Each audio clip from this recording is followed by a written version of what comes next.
Hey there, fellow romance manga lovers. Are you looking for a love story about a cute but cunning childhood friend? Well then, don't read this manga because this is a horror story. May I present to you The Prince's Black Poison. Now these types of manga, I've briefly talked about them before when I was reviewing Abikun. These types of more possessive love interests that try to prevent the girl character from dating anybody else and being like, oh, you gotta date me, I'm the best. Understandably, some people may find that creepy, but after reading, some mangas that have done it well, I'm always willing to give it a chance. Sometimes they play it up like it's a cute, playful thing. This manga does not make it cute or playful. It's more of a, this person is definitely obsessed, has mother issues, and really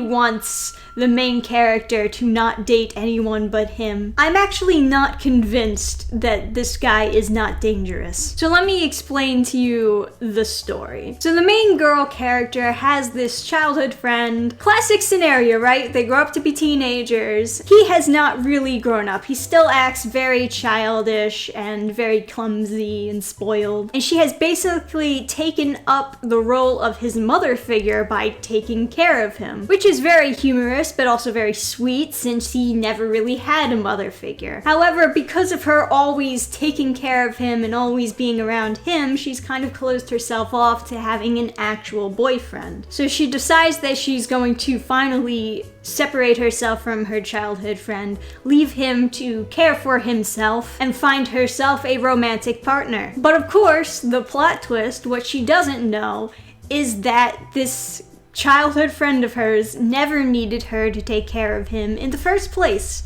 He's simply been putting up this act as being childish and clumsy and not being able to take care of himself so that she would spend more time with him because he likes her in somewhat of a unhealthy way. Now this is known to us as the audience after the main girl character gets herself in a bad situation and almost gets deflowered. So he saves her from that situation and then he threatens the guy and makes it very clear to him to never come near her again, which is good stuff by having him save the main character and keep her safe from actual weirdos. And they do another scene similar to this at the end of the manga where he has to save her again from another sticky situation. But this is the first time where we're introduced to his real side, where he's not a super nice or cute, adorable guy, but he's actually very threatening and scary. So that's not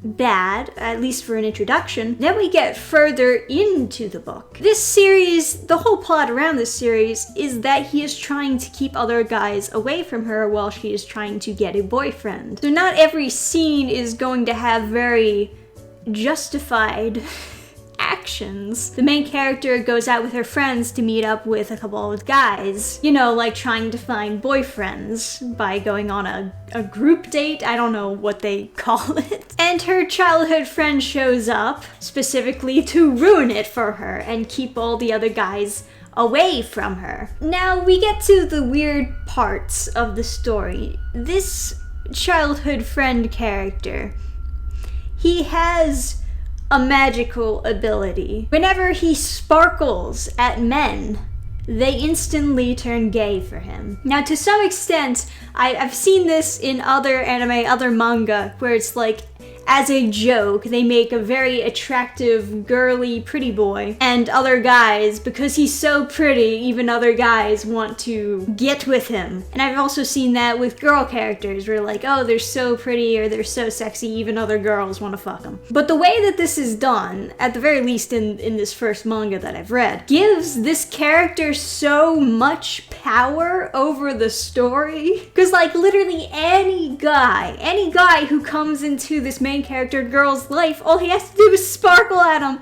they'll turn gay.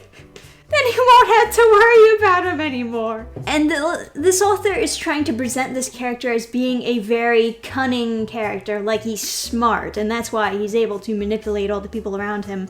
But if he has literal magical powers to instantly turn men gay. That's a lot less cunning and a lot more, oh yeah, the author just gave him more control of the story. Which is basically how most authors write smart characters. They just give them more control of the story. They just give them more information that they couldn't have possibly known or figured out on their own.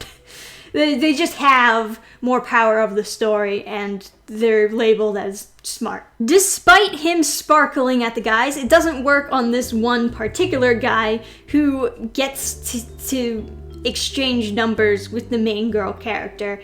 And they seem like they genuinely like each other. They seem like there could be a connection there, and he seems excited to go out with her. And of course, our psychopathic childhood friend is not very happy about that. Clearly, this man needs to be eliminated. And this is actually like the story that kicked me off. This was the last straw for me because this was too much. Knowing that the rest of the series had potential to have more stories like these made me not want to read the rest of the series. So just so you understand the timeline of this, he sparkled at the guys, it didn't work on this guy and another guy, but whatever. Remember that for when I go over what happens next. Okay, so afterwards he puts on a wig, pretends to be a different guy, and convinces him that he's gay.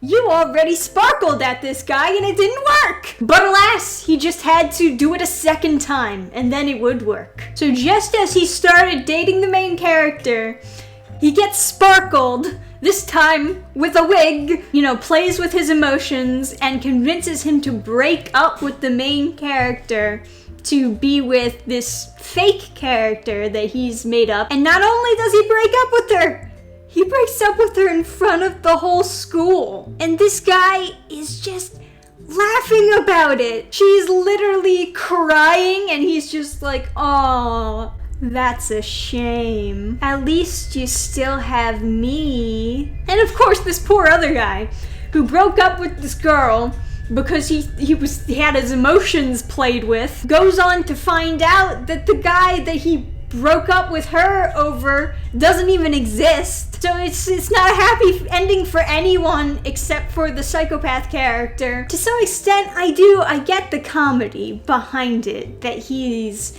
got this double life where he prevents her from getting a boyfriend, that he tries to mess it up for her because he likes her and he wants to date her. And maybe it's just me, but it seems like him flirting with the person that she's trying to date is just an extra level of fucked up. And like I said, there's just no remorse. There's just no feeling behind it. And it does seem like his attraction for her stems from not having a mother when he was growing up, which is a whole other psychological problem that needs to be dealt with. It's like Yuki from Fruits Basket. He loved Toru because he kind of saw her as a replacement for his bad mother.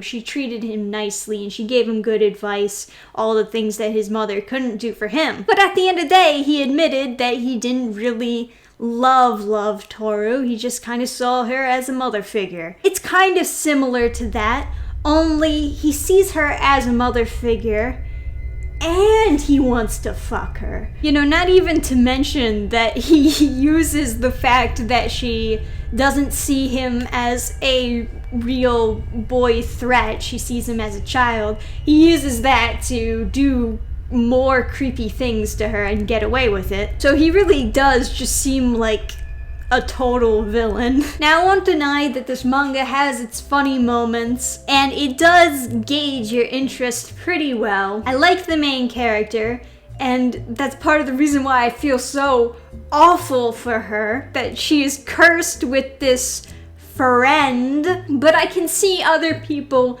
enjoying the series for what it is, and being able to kind of look past the flaws of the psychopath character. Well, I didn't read much further than volume 1 before tapping out. I will say I do know that they end up together. I think midway through the series they end up together, and it keeps going. And he keeps doing the childish cutesy act. So it's like she's dating and mothering a man pretending to be a child. Yeah, I'm sure there's no therapy needed for that. But anyway, those are just my thoughts on the manga. Is it a recommend? Probably not. Like I said, I just think this character is way too scary, way too obsessive. I can't imagine a scenario in which she forgives him for doing all of this to her. So I find myself rooting against him when he's trying to push all the other guys away. But anyway, that's my review of The Prince's Black Poison. What do you think? Any and all thoughts, leave them down below in the comments section. And if you find yourself coming back to this channel constantly, why not subscribe? You're already here, might as well just relax. Thank you guys for watching, and I'll see you next time. Bye! Program restart.